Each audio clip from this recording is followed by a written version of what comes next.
Howdy.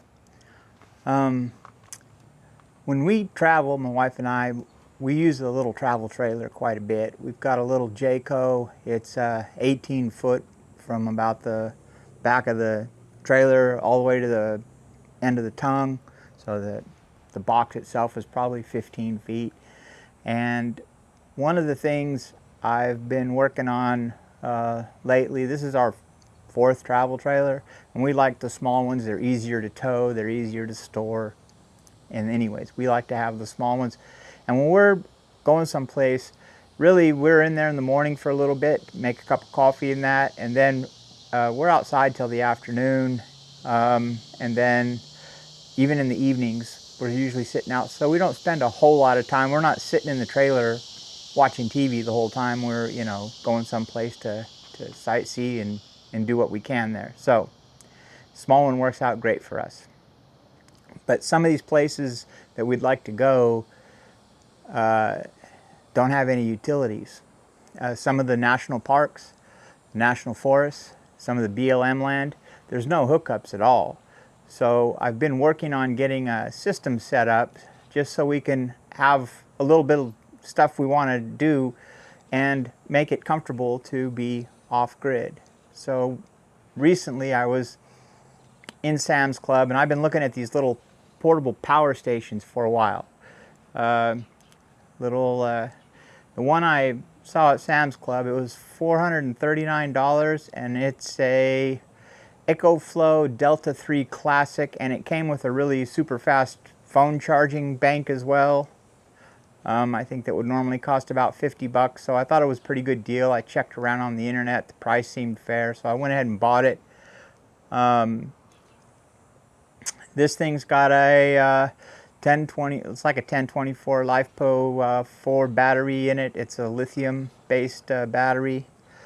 It charges up super fast when you plug it in the wall. It'll charge from 20% to full in about 45 minutes, and it'll run everything we want to run in the trailer. I can plug the trailer right into the thing within you can either use an adapter because it's a 30 amp plug coming off the trailer, and it's 20 amp plugs on the power station, but you can use an adapter, or I've got a cord that just twist locks onto the 30 amp outlet on the trailer, and it's got a 20 amp plug on the other, a regular grounded plug on the other end. I can plug that right into the thing.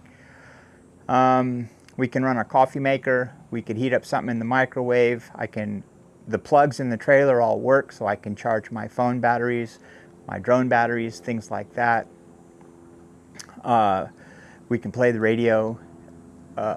It'll run my water pump, and it'll run the fan on the heater.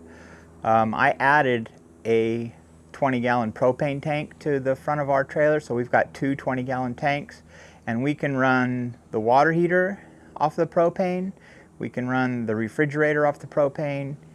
And we can run the furnace off the propane. And under normal conditions, it's getting chilly at night, down in the low 40s or upper 30s. So we want to have that furnace on while we're getting some sleep. Under those kind of circumstances, those two propane tanks will last me about 2 weeks. So that's running the refrigerator, the water heater, and the furnace. You need the battery to run the fan on the furnace, to run the water pump. So I've got freshwater tanks, I've got gray and blank water tanks, so I can use water and store and then empty it when I get to a dump station.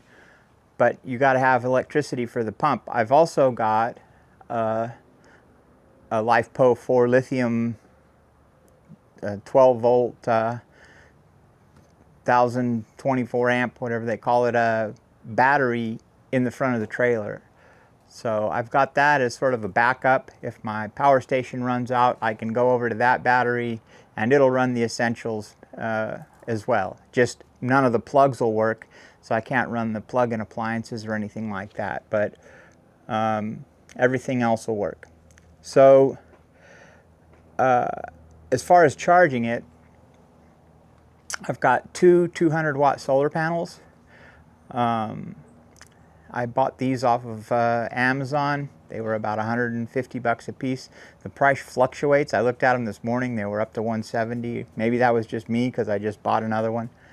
But I can, with one panel, I can go from about 40% charged to full charge in about 5 hours. With two panels, you can cut that in half. 2 to 3 hours, I can charge up the power station. When the power station's charging, if I have the AC plug turned on, it'll also charge the battery on the front of the trailer, because that uses the electric system charges that automatically. And my trailer came solar ready, so it came with a system that recognizes that you've got a lithium battery in there, and it ups the voltage a little bit. So it charges it at about 14.5 volts, so that you can get a nice charge on the battery. Everything I've looked at and all the testing I've done, basically how this works is we get up in the morning. I've got a Keurig coffee maker. We make a couple of cups of coffee a piece.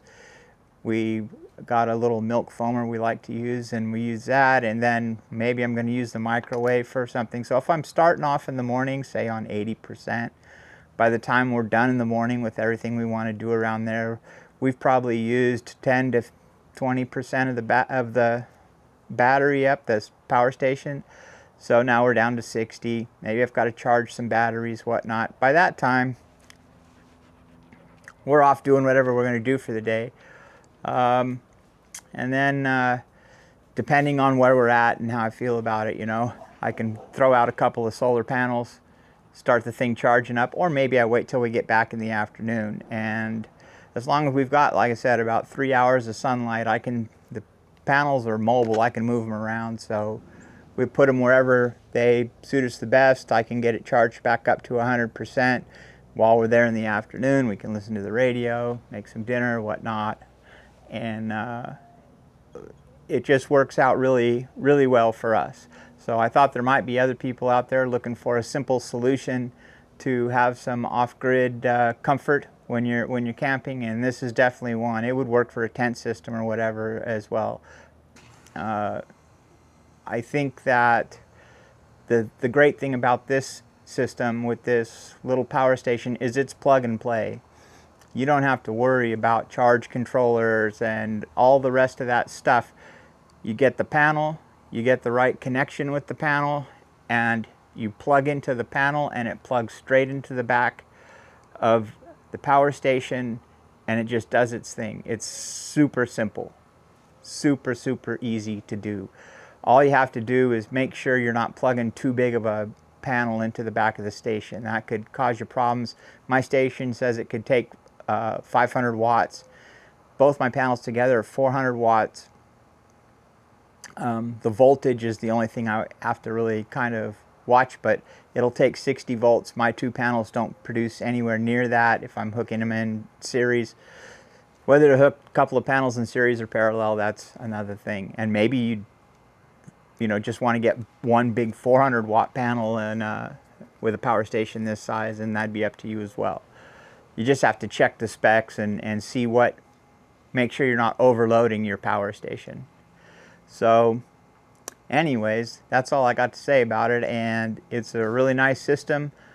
It allows us to go camp in national parks and national forests and boondock a night at a BLM place if we feel like it. So it sort of expands where we're able to go and still have a few of the things we like to have with us that we can use, like the coffee maker and that kind of thing. So anyways, that's about it, and have a good one, and maybe I'll see you out there on the road. Take it easy. Bye.